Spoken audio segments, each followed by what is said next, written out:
কিন্তু ইতিমধ্যে যেটা আমরা বুঝতে পারছি সেটা হলো তার বেশ কয়েকজন উপদেষ্টা তাদের কর্মের কারণে তিনি যে নির্ঘাত ডুববেন এতে কোনো সন্দেহ নেই এবং তার এই ডুবানোর জন্য বিএনপির দরকার হবে না, জামাতের দরকার হবে না, আওয়ামী লীগের দরকার হবে না। ডক্টর মোহাম্মদ ইউনূসের যে সফলতা এই গত ৩ মাসে, এটি আপনারা কিভাবে দেখছেন? তিনি কোন কোন ক্ষেত্রে সফল হয়েছেন, কোন কোন ক্ষেত্রে ব্যর্থ হয়েছেন, এটা নিয়ে আপনি ভাবতে থাকুন। কিন্তু এই সময়ের মধ্যে যদি আপনি তার যাকে বলা হয় অসহায়ত্ব, তার ব্যর্থতা এবং আগামী দিনে তার যে পরিণতি, এই পরিণতির কথা আপনি অনুমান করতে চান কি ঘটতে যাচ্ছে, তাহলে আপনি তার চেহারা, সুরত, পোশাক আশাকের দিকে তাকালেই বুঝতে পারবেন। মূল ব্যাপার হলো প্রকৃতির একটা বিষয় আছে। আপনি খুব ভালো খাবার দাবার খেলেন, আপনার মধ্যে একটা উৎফুল্লতা কাজ করবে। আপনি একটা ভালো ড্রেস আপ হলেন অর্থাৎ ভালো একটা পোশাক পরলেন, আপনাকে অনেক সুন্দর লাগবে। আপনি ক্ষমতা পেলেন, নতুন বিয়ে করলেন, সুখী দাম্পত্য জীবন আপনার রয়েছে। আপনার ছেলে সন্তান খুব সফলভাবে মানুষের মতো মানুষ হয়েছে এবং আপনাকে গর্বিত করেছে। আপনার চেহারার মধ্যে এক ধরনের জৌলুস চলে আসবে। আপনার বয়স যত বাড়বে, আপনার চেহারার উজ্জ্বলতা তত বৃদ্ধি পাবে এবং আপনি দেখবেন যে পৃথিবীর যত বিখ্যাত লোক, যত বৃদ্ধ হয়েছেন, ততই তাদেরকে আলোকময় মনে হয়েছে। মনে হয়েছে নূরের একেবারে রোশনি, জিল্লতি তার ভেতর থেকে বেরোচ্ছে। আমি অনেক বৃদ্ধ লোককে দেখেছি, তারা প্যারালাইজড হয়ে গেছেন, বিছানায় পড়ে আছেন, কিন্তু তার চেহারা থেকে নূর বেরোচ্ছে। অনেক লোক এতটা বার্ধক্যের কবলে পড়েছেন, তারা হুইল চেয়ার করে ঘোরাফেরা করতে হয়, তাদেরকে ৩-৪ জন সহকারী লাগে, কিন্তু সামনে যখন মাইক দেয়া হয় তাদের কণ্ঠ থেকে মনে হয় যেন গম গম করে আসমানি আওয়াজ বেরোচ্ছে। একজন লোকের নাম আমি বলি, আপনারা সবাই হাফিজি হুজুর রহমতুল্লাহ আলাইহের নাম শুনেছেন। কওমি লাইনের খুব বিখ্যাত আলেম ছিলেন, অনেকে বলেন মশহুর ওলি আল্লাহ ছিলেন। জিয়া রহমান সাহেবের বিরুদ্ধে বটগাছ মার্কায় প্রেসিডেন্ট নির্বাচনে তিনি দাঁড়িয়েছেন। তো তার যে বার্ধক্য, তার যে বুড়ো বয়সের যে ছবি, এবং তিনি এই বুড়ো বয়সে যে বক্তব্য দিতেন, ওই বক্তব্যগুলো যদি আপনারা শোনেন বা কেউ শুনে থাকেন, তাহলে বুঝতে পারবেন যে বার্ধক্য হলেও যখন আল্লাহর রহমত থাকে, বরকত থাকে, বিজয় থাকে, তখন তার মধ্যে একটা উজ্জ্বলতা চলে আসে, নুরানি ভাব চলে আসে। এই গেল একটা আধ্যাত্মিকতা। আরেকটা হলো রাষ্ট্র ক্ষমতা। আপনি রাজা হন এবং রাজা হওয়ার পর আপনি খুব সুন্দরভাবে রাষ্ট্র পরিচালনা করছেন। হন আপনি হিন্দু, বৌদ্ধ, খ্রিস্টান কিংবা যাই হন না কেন, আপনি সিংহাসনে বসে চমৎকারভাবে রাষ্ট্র পরিচালনা করছেন। আপনার চেহারার মধ্যে একটা রাজসিকতা চলে আসবে। আপনি গিয়ে দেখেন বেগম খালেদা জিয়া যখন সিংহাসনে বসলেন ২০০১ সনে, তো ২০০১ সনের আগে আপনি দেখবেন যে তার চেহারা নষ্ট হয়ে গেছিল আওয়ামী লীগ জমানাতে, কিন্তু ক্ষমতায় বসার কদিন পরে তিনি তার উজ্জ্বলতা ফিরে পেলেন। শেখ হাসিনার অবস্থা একই, জেলখানা থেকে বেরোলো বিধ্বস্ত সেই সময়টাতে। এরপর ২০০৯ সনে মানে ক্ষমতায় তিনি বসলেন, বসার পর একেবারে যেদিন পালালেন ওই দিন পর্যন্ত তার কি যে শক্তি, কি যে দাপট, এবং এখনো দেখেন সে ফুরফুরো মেজাজে সে দিল্লিতে বসে কত খেলাধুলা করছেন, চাণক্যের সে কত নিয়মকানুন তিনি সেখানে প্রয়োগ করছেন, লোদি গার্ডেনে ঘুরে বেড়াচ্ছেন। এটার অর্থ যে তিনি যা কিছু করছেন তার একটা কনফিডেন্স আছে। তো সেই কনফিডেন্স থাকার কারণে তিনি কাজগুলো করতে পারছেন। আবার আমাদের রাষ্ট্রপতি আব্দুল হামিদ থেকে শুরু করে অন্যান্য যারা বিভিন্ন সময় রাষ্ট্রপতি পদে বসছেন, বিশেষ করে জিল্লুর রহমান সাহেব, তো জিল্লুর রহমান সাহেব যখন রাষ্ট্রপতি পদে বসছেন তিনি একেবারেই দুর্বল, কিন্তু যেই মুহূর্তে তিনি প্রেসিডেন্টের গদিতে বসছেন অমনি এত সুন্দর হয়ে গেল কথাবার্তা সব মিলে। কিন্তু দেখেন আমাদের চুপ্পু সাহেব এই অল্প কয়েকদিন, এই ৩ মাসে তার অবস্থা কি হয়েছে, একেবারে মনে হচ্ছে যে সারা দেহ তার এই থুতনির চামড়া ঝুলে গেছে, হাত মনে হয় যে উঠাতে পারেন না, ঠিক মতো বসতে পারেন না। তো এই যে কথাগুলো আমি বললাম সেটা হলো যে ডক্টর মোহাম্মদ ইউনূস তিনি কতটা সফল হবেন বা কতটা ডুববেন, তার পরিণতি কি হবে, এটি তার চেহারা সুরত, হাঁটা চলা, কথাবার্তা, হাসি, হেয়ার স্টাইল, এগুলো দেখলেই বুঝতে পারবেন। এবং আপনার মন যেদিন ভালো থাকবে আপনি দেখবেন সেই দিন আপনার চুল তেলতেলে হবে। এবং যেদিন আপনাকে দেখবেন আপনি ছ্যাঁকা খেয়েছেন, মন খারাপ, লস করেছেন, হঠাৎ করে আপনার চুল বাঁকা হয়ে গেছে, আপনার বগল থেকে গন্ধ বের হবে, আপনার কুস্কি থেকে দুর্গন্ধ বের হবে, এবং আপনার পেটের মধ্যে অকারণে গ্যাস তৈরি হবে। আপনি কিছু খান নাই, কিন্তু গ্যাস তৈরি হবে এবং আপনি একটার পর একটা বায়ু ত্যাগ করতে থাকবেন, মানে কেজির পর কেজি বায়ু ত্যাগ করতে থাকবেন। এটা একটা সাইকোলজি। তো সেই দিক থেকে প্রধানমন্ত্রীর যে চেয়ারটি বাংলাদেশে খুবই গুরুত্বপূর্ণ, যেটি এখন ডক্টর মোহাম্মদ ইউনূসের কর্তৃত্বে আছে। তো আপনারা নিজেরাই তার এই গত 15 দিনের যে ফিজিক কন্ডিশন, হাঁটা চলা, কথাবার্তা, বসা, ড্রেস কোড ইত্যাদি দেখেই বুঝতে পারবেন তিনি কতটা সুখে আছেন এবং কতটা সফলতার দিকে তিনি এগোচ্ছেন। এই গেল একটা। দ্বিতীয় প্রসঙ্গে আসি, তার শত্রুকে। দৃশ্যত তার শত্রু আওয়ামী লীগ এখন, এবং তিনি ভয় পাচ্ছেন কাকে? প্রথমত শেখ হাসিনাকে, আওয়ামী লীগকে, এবং তিনি যে কোনো মূল্যে সর্বোচ্চ চেষ্টা করে যাচ্ছেন এবং করবেন যেন আওয়ামী লীগ এই বাংলাদেশের রাজনীতিতে পুনর্বাসিত না হয়।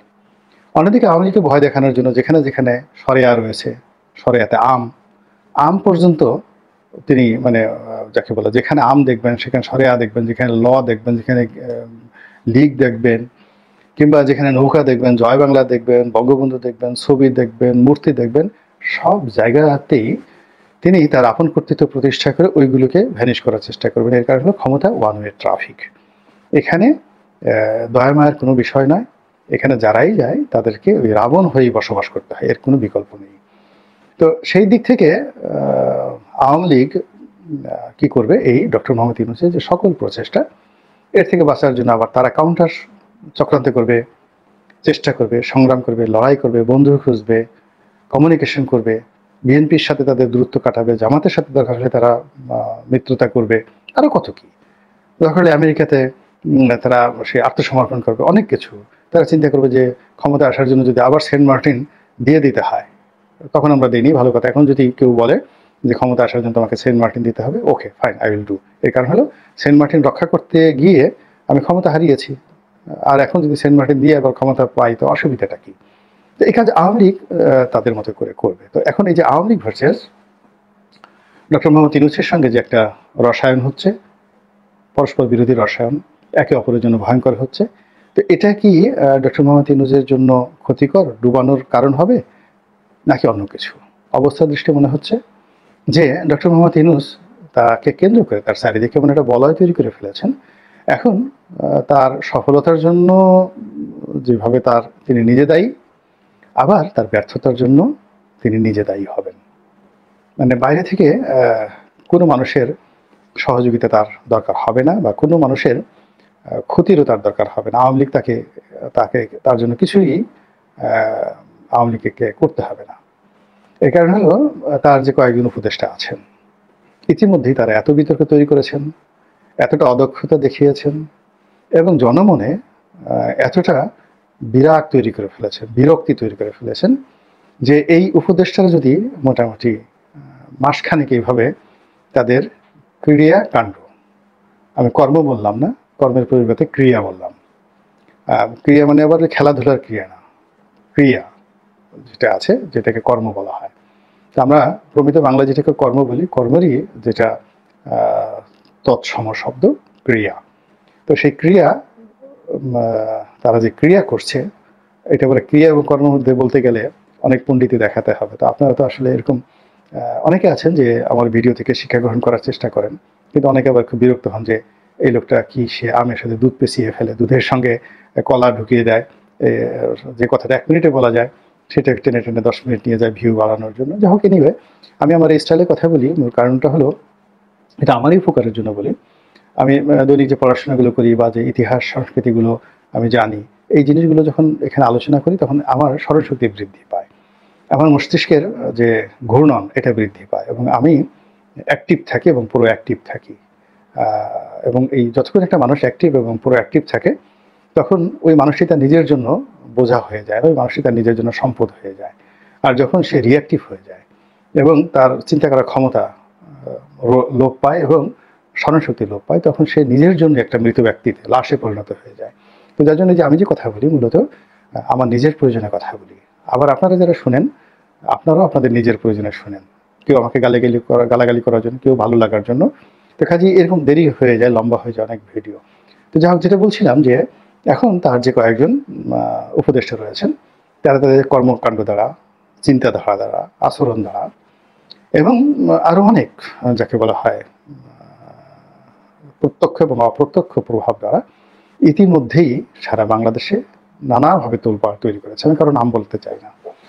এদের বডি ল্যাঙ্গুয়েজ, এদের হাঁটা চলা, এদের কিছু বক্তব্য, এদের কিছু সিদ্ধান্ত, এদের কিছু হুমকি, এদের কিছু ধামকি, সব মিলিয়ে একজন প্রবীণ বিশ্ববরেণ্য ব্যক্তিত্ব, এতে কোনো সন্দেহ নেই।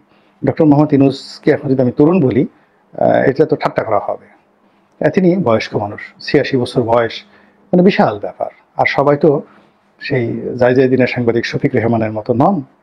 তিনি দেখলাম ৯০ বছর বয়সে অসাধারণ কণ্ঠে তিনি নেচে গিয়ে সেই গান গাইলেন এবং ভাইরাল হয়ে গেছে তার সেই গান গাওয়া। এবং সবচেয়ে অবাক করার ব্যাপার হলো তার স্ত্রী, তার ক্লাসমেট তালেয়া রেহমান, তো তিনিও নাচছিলেন। তারপর তিনি যে প্যান্ট পরছিলেন, সেই প্যান্ট পরে ঠিক কাকে বলবো, আপনারা অনেকে হয়তো এলভিস প্রেসলিকে দেখেছেন। এলভিস প্রেসলি যাকে বলা হয় রক গানের ফাদার, মাইকেল জ্যাকসনের শ্বশুর।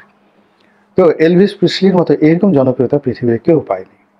তো শফিক রেহমান ৯০ বছর বয়সে তিনি ২ পা ফাঁক করে হাতে মাইক নিয়ে যে স্টাইল করে দাঁড়িয়েছিলেন, আমার কাছে মনে হলো যে একজন এলভিস প্রেসলি দাঁড়িয়ে আছেন। সবাই শফিক রেহমানের মধ্যে একদম সুপার মেধাবী নন। জীবনে গ্রামীণ ব্যাংক বা নোবেল পুরস্কার পাইলে যে মেধাবী, নট লাইক দ্যাট। আমাদের দেশে যে কজন এক্সট্রাঅর্ডিনারি মেধাবী ব্যক্তি আছেন, যাদের মেধার সঙ্গে কোনো কিছুই তুলনা হয় না, তার মধ্যে শফিক রেহমান প্রধানতম। তো এখন এই যে শফিক রেহমানের মতো এরকম মেধাবী যদি আপনি না হন, তাহলে সেক্ষেত্রে বয়স একটা বিরাট বাধা, ভীষণ রকম বাধা। তো সেই বাধাটা ডক্টর মোহাম্মদ ইউনূসের সফলতার উপর নির্ভর করবে, সেই বাধাটা তিনি কতটা অতিক্রম করতে পারবেন। কিন্তু বয়স তার একটা বিরাট বাধা। তো এই যে একজন বয়স্ক মানুষ, তার সঙ্গে সঙ্গে তার খ্যাতি রয়েছে, আন্তর্জাতিক খ্যাতি। ইউরোপ আমেরিকা থেকে শুরু করে সারা দুনিয়ার লোকজন তাকে জানে, ভালো লোক হিসাবে জানে। তো এই মানুষটির যে পরিণতি এখন যে অবস্থাতে, এই যে তার সারা জীবনের যে অর্জন, সেই অর্জনগুলো এখন জানি না, আমরা তো তার সঙ্গে কথাও বলতে পারি না, তার কথাও আমরা ওইভাবে শুনি না। পরিশীলিতভাবে তিনি ভদ্রলোক মানুষ, সীমিত কথাবার্তা বলেন। তো তার কোন কর্মের কারণে তিনি নিন্দিত হবেন এবং কোন কর্মের কারণে নন্দিত হবেন, এটা আমরা বুঝতে পারছি না। কিন্তু ইতিমধ্যে যেটা আমরা বুঝতে পারছি সেটা হলো তার বেশ কয়েকজন উপদেষ্টা, তাদের কর্মের কারণে তিনি যে নির্ঘাত ডুববেন, এতে কোনো সন্দেহ নেই। এবং তার এই ডুবানোর জন্য বিএনপির দরকার হবে না, জামাতের দরকার হবে না, আওয়ামী লীগের দরকার হবে না। এবং এই উপদেষ্টাগুলোর কারণে তিনি যেভাবে ডুববেন, ইচ্ছা করলেও কোনো নোঙ্গর দিয়ে কেউ তাকে ওখান থেকে আর তুলতে পারবে না। রাজনীতি এমন একটা জায়গা, এই গর্তের মধ্যে, কুয়োর মধ্যে যদি কেউ একবার পড়ে যায়, আল্লাহ, একমাত্র মহান আল্লাহ রব্বুল আলামিন তার জিম্মাদার হতে পারেন, অন্য কেউ নয়। আল্লাহ আমাদের সবাইকে হেদায়েত দান করুন, হেফাজত করুন। আসসালামু আলাইকুম ওয়া রাহমাতুল্লাহি ওয়া বারাকাতুহু।